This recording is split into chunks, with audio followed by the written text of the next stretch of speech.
Vice President of the United States.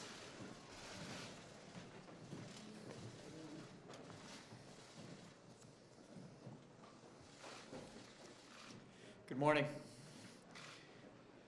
On behalf of President Donald Trump, it will be my great privilege today to administer the oath of office to America's new Secretary of Health and Human Services, Dr. Tom Price.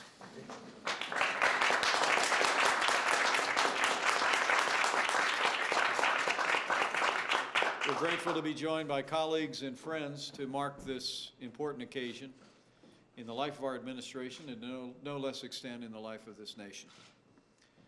The American people can be proud of having the finest health care in the world, but we all have known the challenges in recent years since the passage of the Affordable Care Act. President Trump has made it a top priority of this new Congress to repeal and replace the Affordable Care Act with health care reform that will lower the cost of health insurance without growing the size of government, and finding someone to lead Health and Human Services who brings a background in medicine, a background in health care, a background in budgetary issues in the Congress of the United States, who understands the unique challenges of state officials in programs like Medicaid, was easily met when he made the decision to name Dr. Tom Price as the new Secretary of Health and Human Services. Now, Dr. Price is uniquely qualified to step into this leading role during this time of reform in the life of health care in America. For nearly 20 years, Tom Price worked in private practice as an orthopedic surgeon in the Atlanta area, mending broken bones, giving people the hope and the health to lead lives to the fullest. You passed on your wisdom by training rising generations of physicians at a local college and hospital. An impressive career in healthcare. But your patients weren't the only ones that benefited by your leadership and by your example. You would carry your leadership qualities into the Georgia State Senate, where you served for 8 years, becoming the majority leader of the Georgia State Senate and helping to steer a time of real reform and renewal in the state of Georgia. Then it was on to Congress, where I first met Dr. Price. He would serve in the Congress now for more than 12 years, chairman of the Budget Committee, but without question, emerging as the most principled expert on healthcare policy in the House of Representatives, if not the entire Congress. And now President Trump has transformed you with leading the Department of Health and Human Services on behalf of the American people. And as Secretary, we're both confident that you will bring that experience as a physician, that experience at the state level, and that singular experience at the national level to ensure that President Trump's vision for a healthcare system in this country that works for every American will become a reality in the years ahead. So with that, on behalf of President Trump, it is my great privilege to administer to you the oath of office. Please place your left hand on the Bible, raise your right hand, and repeat after me. I, Thomas Price, do solemnly swear. I, Thomas Price, do solemnly swear. That I will support and defend the Constitution of the United States. That I will support and defend the Constitution of the United States. Against all enemies, foreign and domestic. Against all enemies, foreign and domestic. That I will bear true faith and allegiance to the same. That I will bear true faith and allegiance to the same. That I take this obligation freely. That I take this obligation freely. Without any mental reservation. Without any mental reservation. Or purpose of evasion. Or purpose of evasion. And that I will well and faithfully discharge the duties. And that I will well and faithfully discharge the duties. Of the office upon which I am about to enter. Of the office upon which I am about to enter. So help me God. So help me God. Congratulations. Thank you.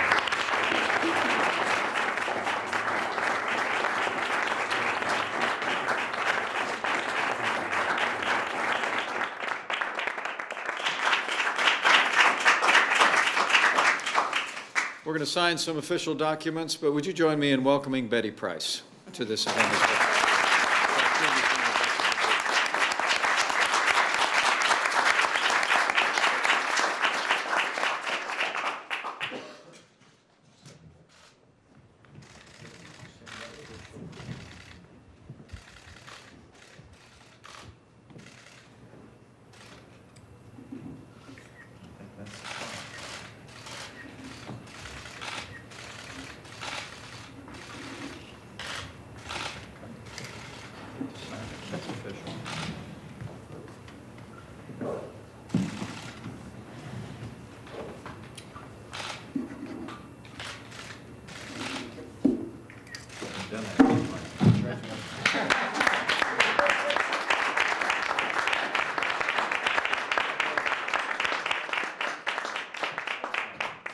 everyone. Great. Thanks for being here. Thank you.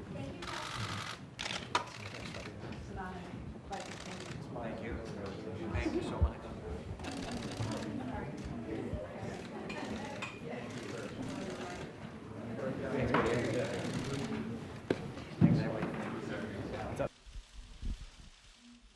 Thank you very much.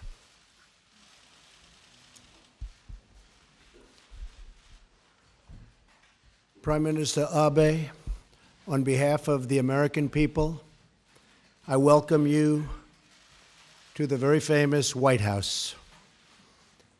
You honor us with your presence. This is one of our earliest visits from a foreign leader, and I am truly glad that it could be from such an important and steadfast ally. The bond between our two nations and the friendship between our two peoples runs very, very deep. This administration is committed to bringing those ties even closer. We are committed to the security of Japan and all areas under its administrative control, and to further strengthening our very crucial alliance.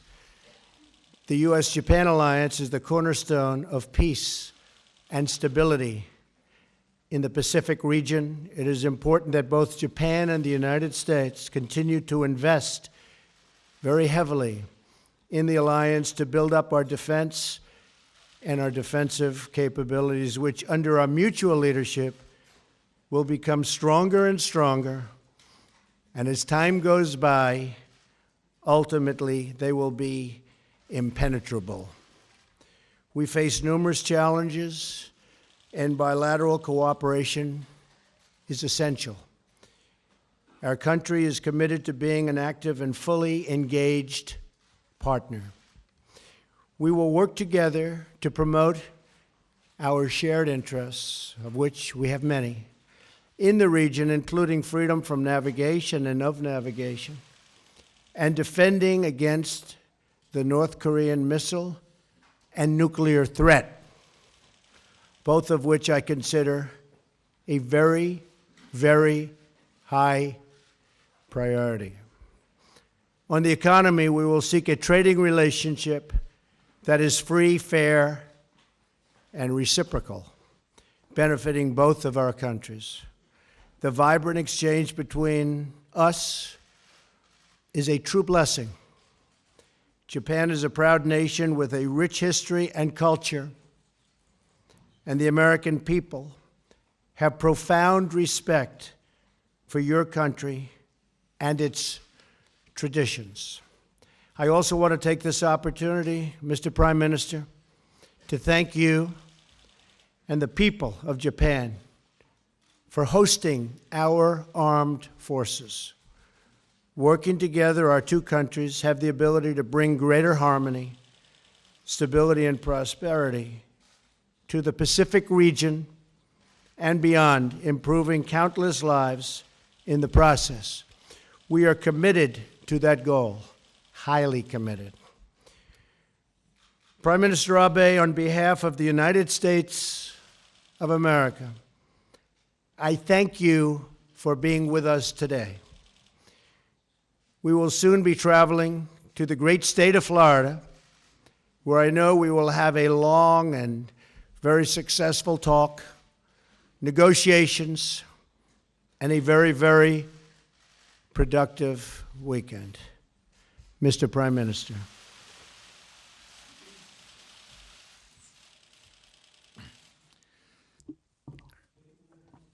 This is the fourth time in 6 months for me to visit the United States. The last time was in Pearl Harbor, Hawaii, at the end of last year.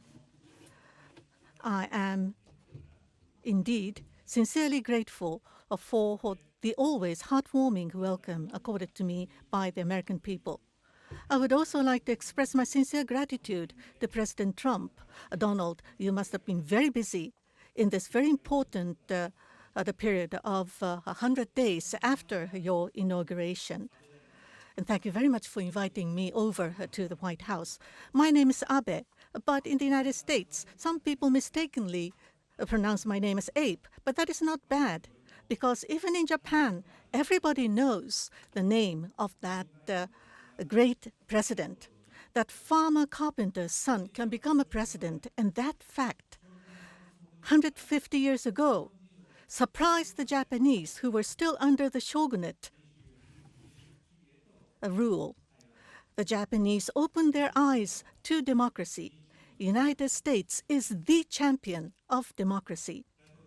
Donald, President, you are excellent businessman, but you have never been in the Congress or being a governor. You have not experienced being in the public office, but you have fought the uphill struggle and fight for more than a year in the election campaign to become a new president. And this is the dynamism of democracy. I would like to celebrate and congratulate Donald being sworn in as the president. The United States is a country having the largest number of chances, opportunities in the world. That has always been the case right now, as well as going forward. This will never change. And that is the reason why automotive industries and other Japanese businesses have built factories all over the United States to engage in local production here. Last year, from Japan to the United States, there have been more than $150 billion of new investment being made into the United States. And those Japanese businesses have created large number of jobs. The mutually beneficial economic relations have been built by Japan and the United States. With President Trump taking on the leadership, I'm sure there will be major scale infrastructure investment will be made, including the fast speed train. Those of you who have rode on the Japanese Shinkansen, I'm sure you would appreciate the speed, the comfort, and safety. With the latest maglev technology from the Washington, D.C. To New York, where Trump Tower exists, only 1 hour would it take if you ride the maglev train from Washington, D.C. here to New York. Japan, with our high level of technical capability, we will be able to contribute to President Trump's growth strategy. There will be even more new jobs being born in the United States. To further deepen the bilateral economic relations between Deputy Prime Minister Aso and Vice President Pence, there will be a cross-sectoral dialogue to be held, and we have agreed on this. And furthermore, in Asia-Pacific, where we see dramatic growth, to expand free trade and investment, this will be a big chance for both Japan and the United States. But of course, it must be done in a fair manner. Never should a state-owned company backed by state capital should not make any economic intervention. Free ride on intellectual property should not be condoned. In Asia-Pacific region, with Japan and U.S. taking on the leadership to create free and fair market based upon rules should be built. I and President Trump has confirmed on our strong will to do so. The cornerstone of peace and prosperity in Asia-Pacific, that is the strong Japan-U.S. alliance. And this is an unwavering ties between our two countries. I and President Trump will work together to further strengthen our alliance. We have shared this strong resolve. As we see increasingly difficult security environment, we have confirmed that U.S.-Japan Security Pact Article 5 will be applied to Senkaku Islands. The United States will strengthen its presence in the region, and under the banner of the proactive contribution to peace, Japan will play a greater role. At the same time, we will maintain the deterrence and also to proceed on reducing the impact. We will forge through on the realignment of the U.S. forces in Japan. And Henoko's relocation to Henoko of the MCAS Futenma is the only solution, and Japan and U.S. will continue to work closely on this. On North Korea, we would strongly demand North Korea to abandon nuclear and ballistic missile the program and not to make any more provocations. And we have completely agreed on the importance of the early solution for the abduction issue in East China Sea, South China Sea, and Indian Ocean. Everywhere we need to maintain the freedom of navigation and rule of law, and such international order that must to be maintained. Japan and United States have confirmed that we will strongly protest any use of force as well as the coercion to change the status quo. I and the President will address not only bilateral but regional issues, and we have had a very frank exchange of views on the peace and prosperity of the world that we should contribute. For any form of terrorism should be strongly condemned, and we would cooperate in our fight against terrorism. Japan will, of course, exercise a commensurate role in this regard. And furthermore, the regional conflict, the refugees, poverty, and infectious diseases, there are many challenges faced by the world, which will be a serious issue to threaten the peace and stability for Japan as well as the United States. But Japan and the United States and the international community must work hand in hand in order to solve these questions. Of course, there are disagreements, but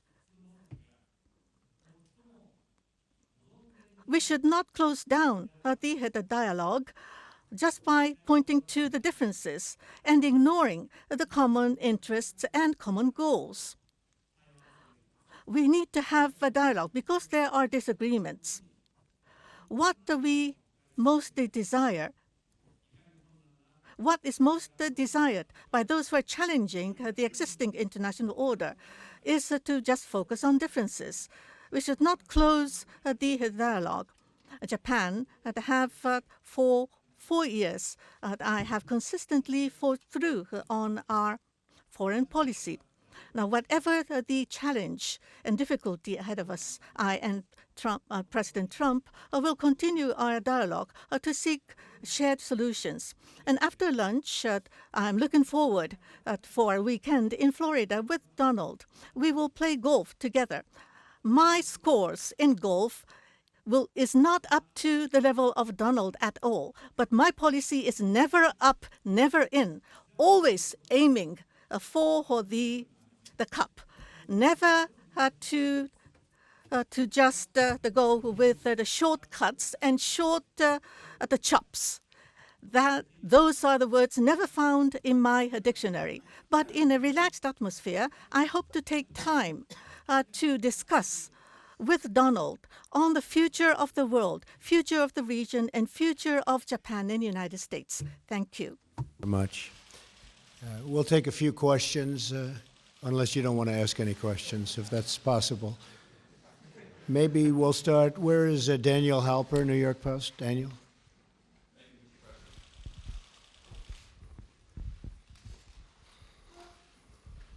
I'm curious about yesterday's ruling in the Ninth Circuit Court. Has it caused you to rethink your use of executive power, and how will you respond, and will you sign new executive orders or perhaps a new travel ban? And Mr. Prime Minister, I'm curious about your reaction to America's withdrawal from the Trans-Pacific Partnership, the TPP. Do you think that's weakened America's position in Asia, and how do you envision any sort of trade deal with the president working out? Well, your question was unrelated to what we're here for today, but I'll answer it. We are going to keep our country safe. We are going to do whatever is necessary to keep our country safe. We had a decision which we think we'll be very successful with. It shouldn't have taken this much time because safety is a primary reason. One of the reasons I'm standing here today is the security of our country. The voters felt that I would give it the best security. So we'll be doing something very rapidly having to do with additional security for our country. You'll be seeing that sometime next week. In addition, we will continue to go through the court process, and ultimately, I have no doubt that we'll win that particular case.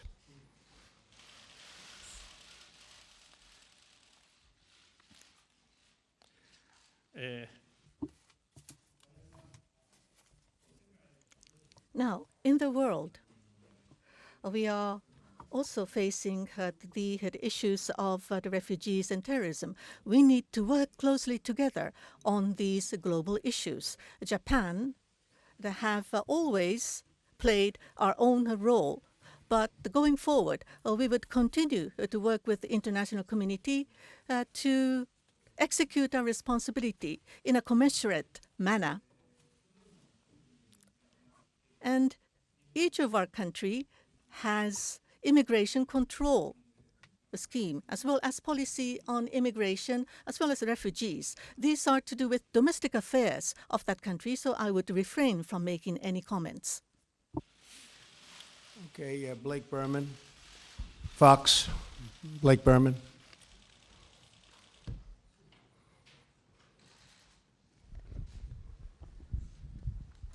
Thank you, Mr. President. I'd like to pick up where Daniel left off, if you don't mind.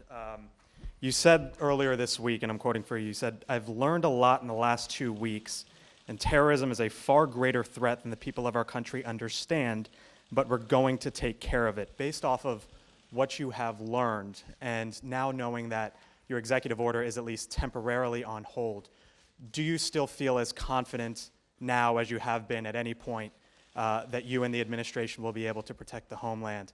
And Mr. Prime Minister, thank you. I would just like to pick off again on what Daniel had asked about TPP. Do you feel it's a mistake that the United States has at least signaled its intention to withdraw from the deal? Thank you both. I feel totally confident that we will have tremendous security for the people of the United States. We will be extreme vetting, which is a term that I developed early in my campaign because I saw what was happening. And while I've been president, which is just for a very short period of time, I've learned tremendous things that you could only learn, frankly, if you were in a certain position, namely president. And there are tremendous threats to our country. We will not allow that to happen. I can tell you that right now. We will not allow that to happen. So we'll be going forward. We'll be doing things to continue to make our country safe. It will happen rapidly, and we will not allow people into our country who are looking to do harm to our people. We will allow lots of people into our country that will love our people and do good for our country. It's always going to be that way, at least during my administration. I can tell you that. TPP については On TPP, of course, we are fully aware of President Trump's decision. On economic issues, we will be discussing at the working lunch to follow. As for Japan and the United States, trade and investment, as well as economic relations, how can we develop and grow our relationship? As I have already mentioned, Deputy Prime Minister Aso and Vice President Pence will create a new framework for dialogue. And I am quite optimistic that the good results will be seen from the dialogue.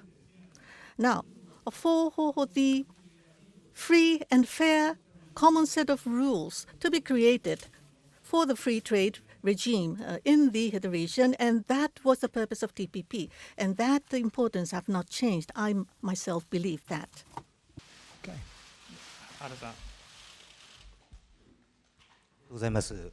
NHK の原と申します。Thank you. My name is Hara from NHK. I have a question to Prime Minister Abe. Now, for the automotive market in Japan, as well as foreign exchange of Japan, in the prior remarks, there have been discrepancy in your positions. So at the summit meeting, what were the discussions, and were you able to narrow down the gap? And President Trump had said that he will make United States a great country. What is meant by the great country? And Prime Minister, what do you mean when you say United States is a great ally for you?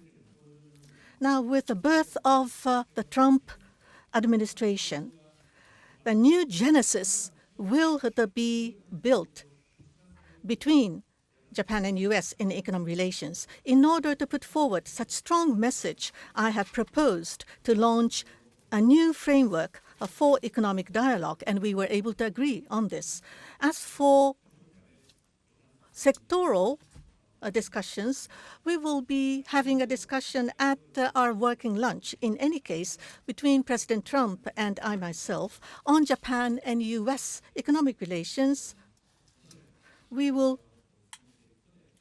have already agreed that we will have Vice President Pence and Deputy Prime Minister Aso to discuss fully on the economic relations between our two countries. And we are looking forward for the good results to ensue from the debate between the experts. As for the foreign exchange, we will have Secretary of Treasury and Minister of Finance will continue their close communication for the United States to become a great nation. The various roles played by the United States and the responsibility to go with it. The world over is faced with increasing uncertainty that the United States will become a great America and become a great and strong ally would be good for Japan. And for Japan and U.S. alliance to be further strengthened would be good not only for our two nations, but also contribute to the peace and prosperity of the Asia-Pacific. And the United States to become even greater. We will welcome that. Thank you. I will say that, and you've seen it, ever since I won the election and became president-elect, I've been telling companies, car companies and other companies, many companies, come back into the United States. And they've been coming back in. And big announcements are going to be made over the next short period of time. Some of you already know what those announcements are. We've lost a lot of our factories, a lot of our plants, and those factories and those plants will be coming back, and jobs will be coming back to Michigan and Ohio and Pennsylvania and North Carolina and so many other places where we've lost so many jobs. And those are the people that were so good to me, and now I'm being good to them. So we've had a tremendous number of announcements. We've had Ford and General Motors and many, many others. Intel yesterday made a major announcement, and they did that because of what is happening with our tax structure, which is going along very well, and we'll be having some very big news over the next short period of time. But we are a nation of tremendous potential, and the expression, "Make America Great Again," I will tell you, and I will add very strongly and with great surety, it will be greater than ever before. And I just want to thank the Prime Minister for a friendship. You know, we developed a great friendship when we met in New York City at Trump Tower. We spoke for a long, long period of time. And when I greeted him today at the car, I was saying, I shook hands, but I grabbed him and hugged him because that's the way we feel. We have a very, very good bond, very, very good chemistry. I'll let you know if it changes, but I don't think it will. So I just want to thank the Prime Minister for being here. We're going to be meeting your wife in a very short period of time, and I look very much forward to that. And I want to thank everybody in the room. We're going to have a tremendous relationship, long-term relationship of mutual benefit with Japan. Thank you all very much. Thank you. Thank you, Mr. Prime Minister. Yes, certainly. Okay, go ahead. どうぞ。ありがとうございます。 Thank you very much. From Sankei Shimbun, my name is Takita. I have a question to President Trump. Obama administration under the rebalance to Asia have emphasized Asia, but China is taking hardline stance in South China Sea as well as China Sea, and North Korea has went on the missiles and nuclear development. So some countries in Asia are concerned over commitment of United States in Asia. So against this backdrop, as was mentioned earlier, for the Trump administration, for the situations in Asia, how would you respond to the increasing difficulty here? And President, you have repeatedly stated about China taking on the currency, foreign exchange policies which are not good for the United States. Do you think that eventually it will change in the future? I had a very, very good conversation, as most of you know, yesterday with the president of China. It was a very, very warm conversation.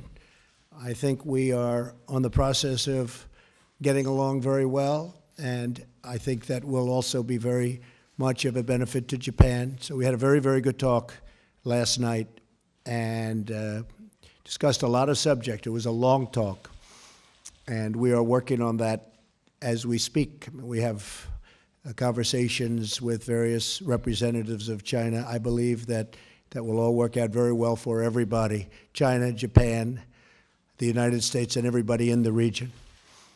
As far as the currency devaluations, I've been complaining about that for a long time. And I believe that we will all eventually, and probably very much sooner than a lot of people understand or think, we will be all at a level playing field. Because that's the only way it's fair. That's the only way that you can fairly compete in trade and other things. And we will be on that field, and we will all be working very hard to do great for our country. But it has to be fair, and we will make it fair. I think the United States is going to be an even bigger player than it is right now by a lot when it comes to trade. A lot of that will have to do with our tax policy, which you'll be seeing in the not-too-distant future. We'll have an incentive-based policy, much more so than we have right now. Right now, we don't even know, nobody knows what policy we have. But we're going to have a very much incentive-based policy. We're working with Congress, working with Paul Ryan, working with Mitch McConnell, and I think people are going to be very, very impressed. We're also working very much, and this has a lot to do with business, on health care, where we can get great health care for our country at a much reduced price, both to the people receiving the health care and to our country, because our country is paying so much, and Obamacare, as you know, is a total and complete disaster. So we're going to end up with tremendous health care at a lower price, and I think people are going to be extremely happy. Difficult process, but once we get going, and as you know, Tom Price was just approved a few hours ago, so we finally have our secretary, and now we get down to the final strokes. Again, I want to thank everybody for being here. I want to thank Mr. Prime Minister. What an honor. What a great honor it is. And let's go to Florida.